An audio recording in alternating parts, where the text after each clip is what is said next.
Hello बच्चों, मैं doctor Lakhan Singh Rathore प्रथम नीट मास्टर्स में आपका स्वागत करता हूं।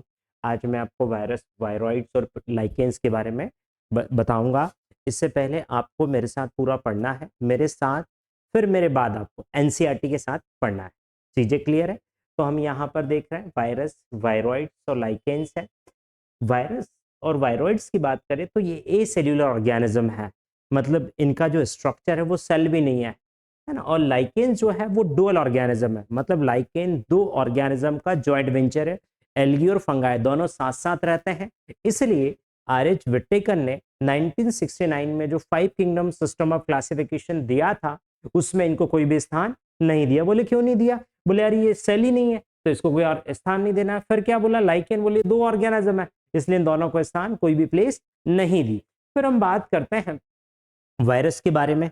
वायरस के बारे में बात करते हैं। वायरस इन्फेक्शियस एजेंट है, मतलब ये हमारी बॉडी में क्या कराता है? इन्फेक्शन कॉज कराता है। देन इसके बाद बात करें एक्सेप्शन ऑफ सेल थ्योरी। सेलिडन और स्वान ने जो सेल थ्योरी दी थी वो सेल थ्योरी का ये एक्सेप्शन है, इसकी इनके ऊपर एप्लीकेबल नहीं है।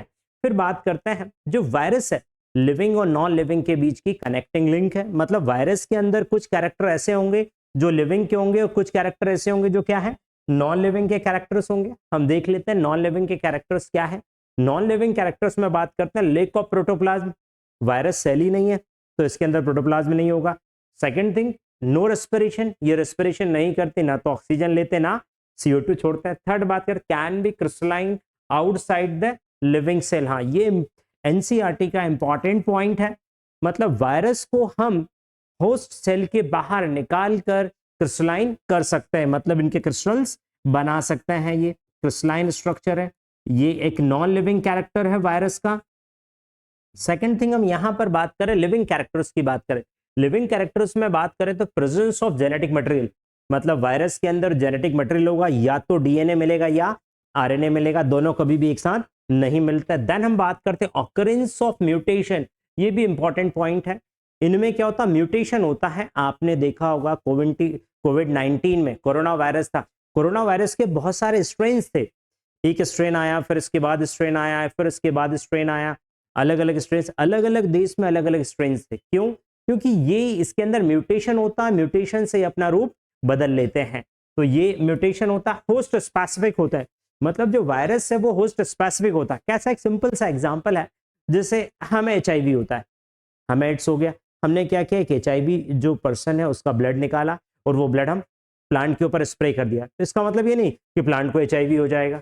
या फिर हम बात करें प्लांट, कोई प्लांट है उसको वायरल डिसीज है और वो फ्रूट्स, उसका फ्रूट्स हमने खा लिया, तो इसका मतलब ये नहीं कि वो डिसीज हमें भी हो जाएगी, मतलब ये होस्ट स्पेसिफिक होता है। देन इसके बाद हम बात करते हैं, ये सबसे इंपॉर्टेंट पॉइंट है किसका? एनसीईआरटी का। Once virus infect a cell take over biosynthetic machinery of host cell to replicate themself and kill the host. मतलब वायरस क्या करता है? सबसे पहले ये हमारी सेल है और ये हमारा न्यूक्लियस है। वायरस क्या करेगा? वायरस क्या करेगा? सेल के अंदर चला जाएगा, ये हमारी सेल के अंदर चला गया। सेल के अंदर जाने के बाद क्या करेगा? ये जो इसका जेनेटिक मटेरियल है हमारे जेनेटिक मटेरियल के साथ मर्ज कर लेगा, मतलब इसका जेनेटिक मटेरियल हमारे जेनेटिक मटेरियल के साथ क्या हो गया? मर्ज हो गया। मर्ज होने के बाद ये हमारी सेल की एक्टिविटी को कैप्चर कर लेगा, मतलब उस पर काबू कर लेगा। काबू कर लिया, काबू करने के बाद क्या किया इनने? इसके डीएनए से इसने इसका एमआरएनए बनवा लिया। इसका एमआरएनए बनने से क्या बन जाएगा? इसका प्रोटीन बन जाएगा।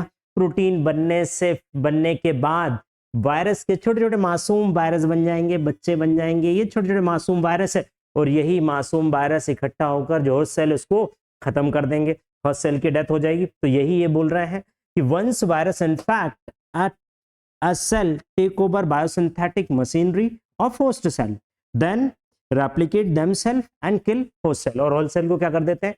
किल कर देते हैं। ये भी एनसीईआरटी का इंपॉर्टेंट पॉइंट है। देन इसके बाद हम देख रहे हैं डिस्कवरी ऑफ वायरोलॉजी। वायरोलॉजी की डिस्कवरी की बात करते हैं तो सबसे पहले साइंटिस्ट कौन है? लुईस पाश्चर है। लुईस पाश्चर ने टर्म दिया है वायरस, तो virus term given by Louis Pasteur. Virus term का मीनिंग क्या होता है? मीनिंग है वेनम और पॉइजनस फ्लूइड, जहर या जहरीला द्रव। क्या बोला है? जहर या जहरीला द्रव है। जहर तो आप जानते ही होंगे, है ना। फिर सेकंड बात कर रहे हैं कौन से साइंटिस्ट है? DJ इवानोवस्की, इसका इनके नाम में लिखा है क्या है? डीजे पर विस्की पीते थे, आए कब थे? 1892 में। हालांकि 1892 में डीजे नहीं था, है ना। फिर हम बात करते हैं इन्होंने किया क्या। इन्होंने किया है रिकॉग्नाइज सर्टेन माइक्रोब्स, इन्होंने कुछ माइक्रोब्स को पहचाना, cause mosaic disease of tobacco, जो क्या करते हैं, टोबैको की मोजेक डिसीज कराते हैं। सिंपल सी बात कराऊं कि तंबाकू में रोग कराते हैं। किसमें कराते हैं? तंबाकू की पत्ती में रोग कराते हैं। मोजेक डिसीज क्या होती है? मोजेक डिसीज की अगर मैं बात करूं तो ये पत्ती है और ये तंबाकू की पत्ती है ना, और ये ग्रीन कलर की ये लीफ है। मोजेक डिसीज मतलब इस पे येलोनिंग हो जाती है। क्या हो जाती है? येलोनिंग, पीले पीले धब्बे आ जाते हैं और पीले पीले, इसको हम बोलते हैं टोबैको मोजेक डिसीज। तो इन्होंने बोला कि जो टोबैको मोजेक डिसीज हो रही है उसका कॉज कौन है? कोई माइक्रोब्स है जो ये डिसीज करा रहे हैं। फिर उन्होंने आगे क्या बोला? These were found to be smaller than bacteria, मतलब ये बैक्टीरिया से छोटे होते हैं। और इसको प्रूफ कैसे बताया? They passes through bacterial proof filter, ये बैक्टीरियल प्रूफ फिल्टर से पास हो जाते हैं। मतलब सिंपल सी बात है, छन्नी है, ये एक छन्नी है, ये छन्नी है, इस छन्नी के पोर इतने छोटे हैं कि इससे बैक्टीरिया पास नहीं होते, बैक्टीरिया नहीं छनते। लेकिन इस छन्नी में आप वायरस को डाल दोगे तो वायरस इस छन्नी से पास हो जाएंगे। मतलब ऐसी छन्नी जिससे बैक्टीरिया पास ना हो उसको बोलेंगे बैक्टीरियल प्रूफ फिल्टर। देन इसके बाद हम बात कर रहे हैं अगले साइंटिस्ट हमारे कौन आए? अगले साइंटिस्ट आए एम.डब्ल्यू. बीजरिंग। एम.डब्ल्यू. बीजरिंग आए थे 1898 में। कब की बात है? 1898 की बात है। इन्होंने डेमोन्स्ट्रेट किया, इन्होंने बताया, क्या बताया? Infected tobacco plant, infected tobacco plant का एक्सट्रैक्ट निकाला, उसका जूस निकाला, जूस निकालने के बाद spray on healthy plant, healthy plant पर उसका स्प्रे किया। स्प्रे करने के बाद क्या देखा? Same symptoms as infected plant. मतलब मैं ऐसे बताऊं, इन्होंने क्या बताया? इन्होंने जैसे हमें एड्स हो गया, एड्स वाले व्यक्ति का हमने ब्लड निकाला, किसी नॉर्मल व्यक्ति के, हेल्दी व्यक्ति के बॉडी में उस ब्लड को इंजेक्ट कर दिया, उसको भी एड्स हो जाएगा, उसको भी वही सिम्टम्स मिलेंगे जो एड्स वाले का था। यही क्या ये इन्होंने बताया? इन्होंने क्या बताया? टोबैको प्लांट लिया, टोबैको प्लांट जिसको डिसीज थी उसका जूस निकाला और हेल्दी प्लांट पर डाल दिया, और हेल्दी प्लांट पर भी वही चीजें दिखी जो किसमें थी? डिसीज प्लांट में थी। अच्छा, अब ये चीजें उन्हें दिख गई तो उन्होंने जो जो फ्लूइड था उस फ्लूइड को अपनी टर्म में कोट वर्ड दिया। क्या दिया? कोटेशन दिया। कोटेशन में क्या दिया था? Contagium vivum fluidum. क्या बोला उस फ्लूइड को? Contagium vivum fluidum. Contagium vivum fluidum मतलब क्या होता है? इन्फेक्टेड लिविंग द्रव, ऐसा जीवित द्रव जो इन्फेक्शन कॉज कराता हो। क्या कराता है? इन्फेक्शन कॉज कराता है, उसको बोला कंटेजियम वाइवम फ्लूइडम। इसके बाद कौन आए? एम.डब्ल्यू. स्टैनले। 1935 में, ईयर याद रखना आपको जरूरी है ना। तो 1935 में आए। Virus could crystallised and crystals made up of protein. उन्होंने बोला वायरस को क्रिस्टलाइज किया, और क्रिस्टल्स काय के बने होते हैं? क्रिस्टल्स बने होते हैं प्रोटीन्स के। काय के बने होते हैं? प्रोटीन्स के बने हुए रहते हैं क्रिस्टल्स। फिर नेक्स्ट क्या है? Viruses are obligate intracellular parasite. पहले तो हम देख लेते हैं इंट्रासेल्युलर क्या होता है। ये सेल है, सेल का ये न्यूक्लियस है। जो भी पैरासाइट सेल के अंदर रहे, मतलब साइटोप्लाज्म में रहे, यहां पर रहे, तो इसको हम बोलेंगे इंट्रासेल्युलर पैरासाइट। दूसरी बात करते हैं ऑब्लिगेट। ऑब्लिगेट रिलेशनशिप नेसेसरी होती है। नेसेसरी का मतलब ये है कि अगर ये वायरस इसके अंदर है और आपने जोर जबरदस्ती करके इसको सेल से बाहर निकाल के यहां पटक दिया तो ये मर जाएगा। क्या हो जाएगा? मर जाएगा, डेड के जैसे बिहेव करेगा। चीजें क्लियर? तो viruses are obligate intracellular parasite and inert outside the specific host, and inert virus is called virion. मतलब यहां से वायरस को हमने बाहर निकाला और ये बाहर निकला हुआ जो वायरस, इसके लिए हम कौन सा शब्द यूज करेंगे? विरियन। इनर्ट वायरस को हम क्या बोलते हैं? विरियन कहते हैं। देन इसके बाद हम बात कर रहे हैं स्ट्रक्चर ऑफ वायरस। वायरस के स्ट्रक्चर की बात करें तो वायरस में सबसे बाहर एनवेलप होता है। एनवेलप वायरस में हो भी सकता है, नहीं भी हो सकता। जिन वायरस में होता है एनवेलप्ड वायरस बोलते हैं। एनवेलप के अंदर बात करते हैं कैप्सिड आता है। क्या आ रहा है? ये कैप्सिड है। ये जो आपको दिख रहा है ये कैप्सिड है, ये पूरा कैप्सिड। और कैप्सिड की यूनिट क्या है? कैप्सिड की यूनिट होती है कैप्सोमियर। क्या है? कैप्सोमियर। ये जो यूनिट है इसको हमने क्या बोला है? कैप्सोमियर कहा है। कैप्सोमियर काय का बना है? प्रोटीन का बना है। तो मैं ये बोलूं कैप्सोमियर प्रोटीन का बना है, कैप्सोमियर से कैप्सिड बना है, तो कैप्सिड क्या है? प्रोटीन कोट है। कैप्सिड क्या है? प्रोटीन कोट है। अच्छा, अब कैप्सिड के फंक्शन की बात करें, कैप्सिड फंक्शन क्या करता है? कैप्सिड का काम है प्रोटेक्शन का। क्या काम है? प्रोटेक्शन ऑफ जेनेटिक मटेरियल या न्यूक्लिक एसिड। किसका प्रोटेक्शन? न्यूक्लिक एसिड का। ऑब्वियसली बात है, उसके पास, वायरस के पास एक ही चीज है न्यूक्लिक एसिड, उसी का प्रोटेक्शन करना है ना, तो उसका प्रोटेक्शन करना। अब न्यूक्लिक एसिड में बात करें तो न्यूक्लिक एसिड में हम क्या बोल रहे हैं? आइदर डीएनए और आरएनए, या तो डीएनए होता है या आरएनए, दोनों कभी भी नहीं होंगे। फिर हम बात कर रहे हैं इसके बाद वायरस के बारे में। अच्छा, वायरस में ये दिया हुआ SS RNA, DS RNA, actually NCERT की लाइन को मैंने समझाने के लिए ऐसे ग्रुप्स में डिवाइड कर दिया उसको, है ना, ये जो है। तो on the basis of host specificity, host की स्पेसिफिसिटी के बेसिस पर ये 3 ग्रुप्स में वायरस को डिवाइड किया है। एक कौन सा होता है? प्लांट वायरस, एनिमल वायरस और बैक्टीरियल वायरस। कौन कौन से हैं? प्लांट वायरस, एनिमल वायरस और कौन सा है? बैक्टीरियल वायरस है। प्लांट वायरस की बात करें, generally contain SS RNA. Plant virus के अंदर क्या होता है? सिंगल धागा होता है आरएनए का। अच्छा, एनिमल वायरस में बात करें तो उसमें सिंगल धागा होगा, आरएनए का डबल धागा भी होगा और डीएनए का भी डबल धागे वाले वायरस होंगे, है ना। फिर हम बात करते हैं बैक्टीरियल वायरस। बैक्टीरियल वायरस को हम क्या बोलते हैं? बैक्टीरियोफेज। तो bacterial virus called bacteriophage. Bacteriophage क्या होता है? ऐसा virus, virus date infect bacteria, जो बैक्टीरिया को इन्फेक्ट करता है उसको हम क्या बोलते हैं? बैक्टीरियोफेज। और यूजुअली इसके अंदर क्या मिलेगा? डीएसडीएनए। क्या मिलता है? डीएसडीएनए मिलता है। देन हम बात कर रहे हैं सिमेट्री ऑफ वायरस। वायरस की सिमेट्री की बात करें तो पहले मैं डेफिनेशन की बात करूं, अरेंजमेंट ऑफ कैप्सोमियर। तो हम ये बोलेंगे arrangement of capsomere is called symmetry of virus. उसको हम क्या बोलेंगे? वायरस की सिमेट्री। दो सिमेट्री बहुत सारी होती है, लेकिन हम दो पढ़ रहे हैं। पहली हेलिकल सिमेट्री, दूसरा हम क्या बोले? Polyhedral symmetry. हेलिकल में लिखा हुआ, हेलिकल मतलब स्प्रिंग लाइक स्ट्रक्चर। कैसा होगा? स्प्रिंग जैसा स्ट्रक्चर होगा ये। मतलब इसमें कैप्सोमियर कैसे अरेंज होंगे? स्प्रिंग लाइक, स्प्रिंग के जैसे हेलिकल मैनर में अरेंज होंगे। कैसे अरेंज होंगे? हेलिकल मैनर में। तो capsomere are arrange in helical manner in the capsid. Most common example क्या है? TMV virus, tobacco mosaic virus.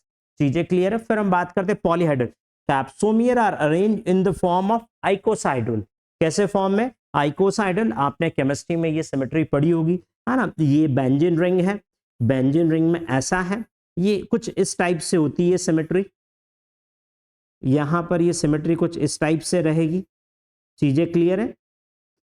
तो ये सिमेट्री इसके अंदर ऐसी रहेगी।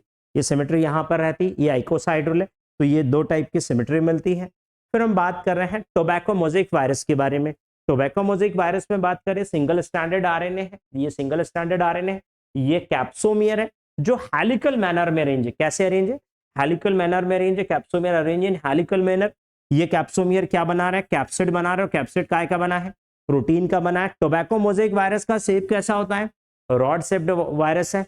मतलब लंबाई कितनी होगी? लेंथ 300 नैनोमीटर, विड्थ कितनी होगी? 20 नैनोमीटर। कितनी है? 20 नैनोमीटर। देन हम बात करें बैक्टीरियोफेज की। किसकी बात करें? बैक्टीरियोफेज की। तो बैक्टीरियोफेज का स्ट्रक्चर हम देख रहे हैं। बैक्टीरियोफेज के स्ट्रक्चर में हेड है, कॉलर है, टेल है। क्या क्या है? हेड है, कॉलर और क्या है? टेल है। तो ये पूरा हेड हो गया है। इस हेड के अंदर आपको डीएसडीएनए मिलेगा। क्या मिल रहा है? डीएसडीएनए मिल रहा है। कॉलर है, कॉलर के यहां से ये टेल है, ये पूरी टेल है। टेल के ऊपर टेल शीथ मिलती है, ये टेल शीथ है। टेल शीथ के बाद में यहां पर ये टेल प्लेट है, या इसे हम बोलते हैं एंड प्लेट। टेल प्लेट बोल सकते हैं या एंड प्लेट बोलते हैं। Tail plate. अच्छा, टेल प्लेट से यहां पर ये टेल पिन्स है। क्या है? टेल पिन है। और ये टेल फाइबर्स है। क्या है? Tell fibres. मतलब टेल में हमें क्या क्या मिलेगा? Tail fibre, tail pin, tail plate और टेल शीथ। ये सब मिलकर क्या बनाएंगे? टेल। तो बैक्टीरियोफेज के अंदर 3 चीजें हमें देखने को मिलेगी। हेड मिलेगा, कॉलर मिलेगा, टेल शीथ मिलेगी, और इसके अंदर जेनेटिक मटेरियल क्या होता है? डीएसडीएनए। क्या होता है? डीएसडीएनए। अब हम ये बोल रहे हैं भाई बैक्टीरियोफेज होता क्या है? बैक्टीरियोफेज के नाम में लिखा, अगर इसको हम ब्रेक करते हैं तो एक है बैक्टीरिया और दूसरा है फाज, मतलब फाज टू ईटिंग। फाज का मतलब क्या होता है? खाना। और बैक्टीरिया मतलब वायरस डेट किल्ड या डेट ईट बैक्टीरिया। मतलब ऐसा वायरस जो बैक्टीरिया को खाता हो या उसको खत्म करता हो, उसको हम क्या बोलते हैं? बैक्टीरियोफेज। अच्छा, इसमें सबसे इंपॉर्टेंट ये लाइन है, the water of Ganga not spoiled due to presence of bacteriophage. हाँ, हमें पता है कि जो गंगा नदी है उसका जल सबसे पवित्र होता है। हम उसको पवित्र क्यों मानते हैं? क्योंकि उसके अंदर बैक्टीरियोफेज होता है। बैक्टीरियोफेज क्या करता है? उसके अंदर जितने भी बैक्टीरिया, सब बैक्टीरिया को किल कर देता, सबको खत्म कर देता है। इसलिए आप गंगा नदी के जल को बॉटल में भरकर वर्षों तक रख लो, कभी वो खराब नहीं होता। और जब भी हम पूजा करते हैं तो उस स्पेस को गंगा जल से साफ करते हैं, पवित्र करते हैं, इसलिए उसे हम पवित्र मानते हैं। फिर देन इसके बाद हम बात कर रहे हैं वायरल डिसीज की। किसकी बात करें? वायरल डिसीज की। तो एनिमल्स में सबसे पहले आती है मम्स। आपने कभी देखा होगा गला सूज जाता है, गलसुआ पट्टी लगाई होगी यहाँ पर, तो मम्स डिसीज है। दूसरा स्मॉल पॉक्स, बड़ी माता है, बॉडी पर चकत्ते हो जाते हैं, चकत्ते हो जाते हैं, छोट बड़ी माता है, स्मॉल पॉक्स बोलते हैं। इसके बाद herpes, herpes sexually transmitted disease है।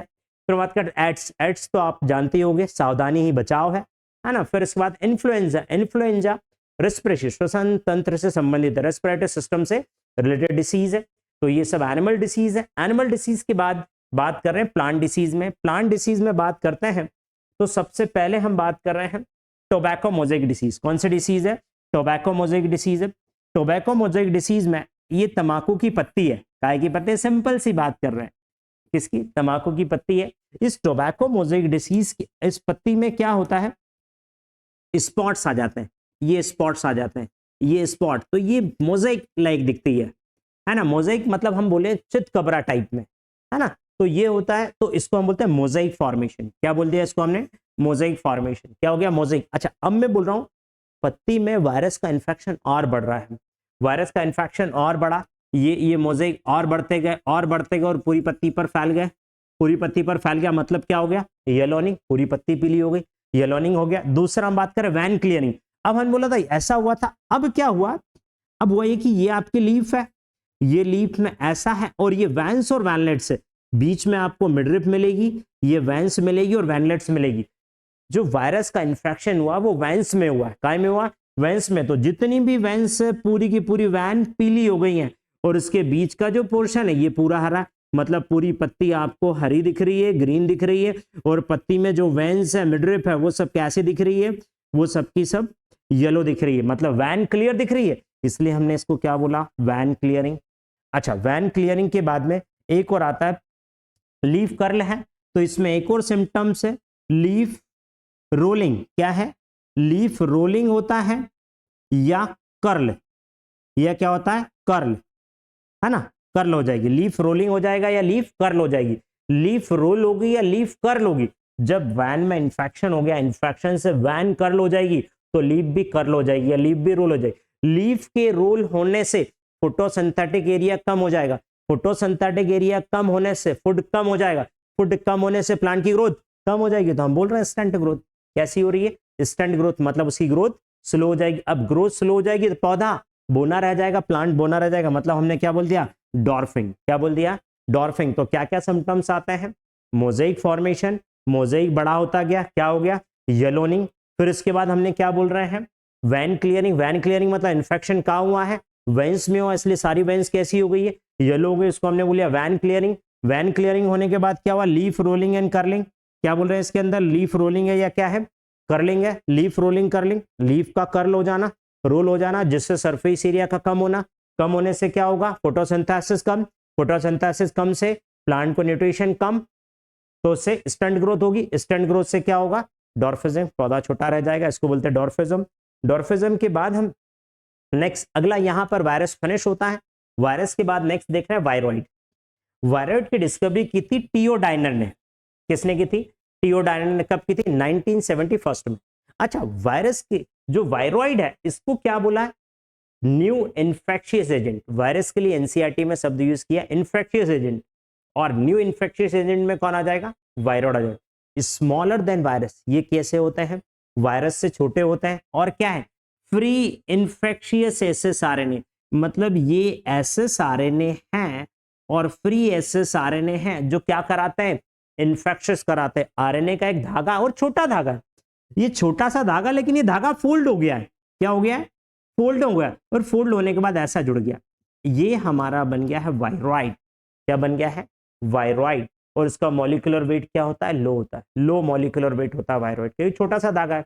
अच्छा, वायरॉइड नाम क्यों दिया? वायरॉइड नाम इसलिए दिया है क्योंकि इसके अंदर, वायरस के अंदर जो कैप्सिड होता है, वो कैप्सिड वायरॉइड के अंदर नहीं होता है। कैप्सिड ना होने के कारण से वायरॉइड नाम दिया है। फिर बात करते हैं disease, potato tuber spindle disease कौन सी होती है? पोटैटो ट्यूबर स्पिंडल डिसीज, तो ये पोटैटो है, दिख रहा है क्या पोटैटो जैसा? नहीं, क्यों? डिसीज हो गई है ना, इसलिए नहीं दिख रहा है। चीजें क्लियर? फिर नेक्स्ट हम बात करते हैं, इसके बाद प्रियॉन्स आते हैं। अगले हमारे एजेंट कौन है? प्रियॉन्स है। प्रियॉन्स को हम बोलते हैं स्लो वायरस। इसका नाम क्या है? Slow virus. क्यों बोला slow virus? Long incubation period है इसका। इंक्यूबेशन पीरियड क्या होता है? लॉन्ग। अच्छा, अब इंक्यूबेशन पीरियड क्या होता है? जो भी पैथोजन से, जो भी डिसीज कॉज करने वाला है, जो भी रोग कराने वाला है, वो जब हमारी बॉडी में एंटर करता है, हमारी बॉडी में एंटर करने के बाद जब उसका पहला लक्षण आता है, पहला कैरेक्टर हमारी बॉडी में दिखता है, उस बीच का जो समय है उसको हम बोलते हैं इंक्यूबेशन पीरियड। जैसे कोई भी वायरस ने इन्फेक्शन करा दिया, 10 दिन तक मुझे कुछ भी नहीं हुआ, 11वें दिन मुझे फीवर आने लग गया, जो भी चीजें मुझे हो रही है, तो जो 10 दिन का पीरियड है इसको हम बोलते हैं इंक्यूबेशन पीरियड। तो प्रियॉन्स का इंक्यूबेशन पीरियड लॉन्ग होता है, इसलिए इसको बोलते हैं स्लो वायरस। मतलब इनने धीरे धीरे हमारी बॉडी में वर्क करना चालू किया। चीजें क्लियर है? फिर हम बात करते हैं मिसफोल्ड प्रोटीन। अच्छा, मिसफोल्ड प्रोटीन से पहले में प्रोटीन का स्ट्रक्चर देखते हैं कि प्रोटीन का स्ट्रक्चर कैसा होता है। यहां पर हम देख रहे हैं प्रोटीन का ये प्राइमरी स्ट्रक्चर होता है। देन कैसा होता है? ये सेकेंडरी स्ट्रक्चर है। ये प्रोटीन का सेकेंडरी स्ट्रक्चर होता क्या है? जब प्रोटीन का जो सेकेंडरी स्ट्रक्चर है, इसमें फोल्डिंग उल्टी हो गई। ये फोल्डिंग कैसी हो गई? उल्टी हो गई, मतलब मिसफोल्ड हो गया। फोल्ड ऐसा होना था लेकिन फोल्ड ऐसा हो गया, ये मिसफोल्ड प्रोटीन। तो हमने बोला मिसफोल्ड प्रोटीन है दैट ट्रिगर, ये सबसे important point, that trigger other protein in the brain to do same.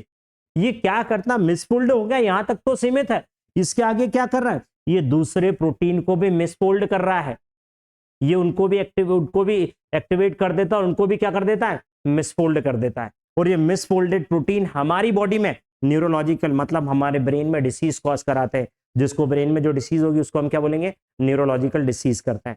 अच्छा, ये एनसीईआरटी में एक टर्म लिखा मॉडर्न मेडिसिन।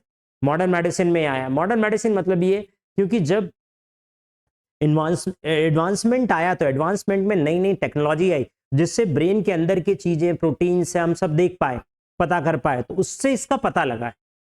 तब इसलिए इसको बोला कि मॉडर्न मेडिसिन में ये डिसीज डिस्कवर हुई है, मतलब मॉडर्न उसमें नई टेक्नोलॉजी की उसमें इसका डिस्कवरी हुई। फिर हम बात करते हैं प्रियॉन्स का जो साइज है, ये जो है, ये जो प्रोटीन है, इसका जो साइज है किसके बराबर होता है? वायरस के साइज के बराबर होता है। मतलब जो प्रोटीन है, जो प्रोटीन का साइज किसके बराबर है?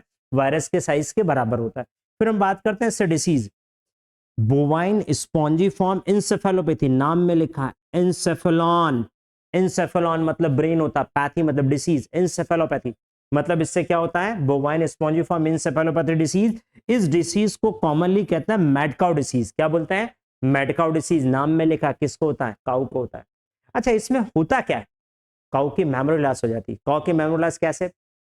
सुबह आपने काउ को छोड़ दिया, खेतों में चरने जाएगी, लेकिन शाम को वापस घर नहीं आ पाएगी। दूसरी बात, जो काऊ का गैट है, जो चलने की अदाएं हैं, वो भी चेंज हो जाती है, वो प्रॉपरली चल नहीं पाती है। सेकंड बात करते हैं सेकंड डिसीज की, क्राउड फेल्ड जैकब डिसीज। किसके अंदर होती है? ह्यूमन के अंदर। किसमें होती है?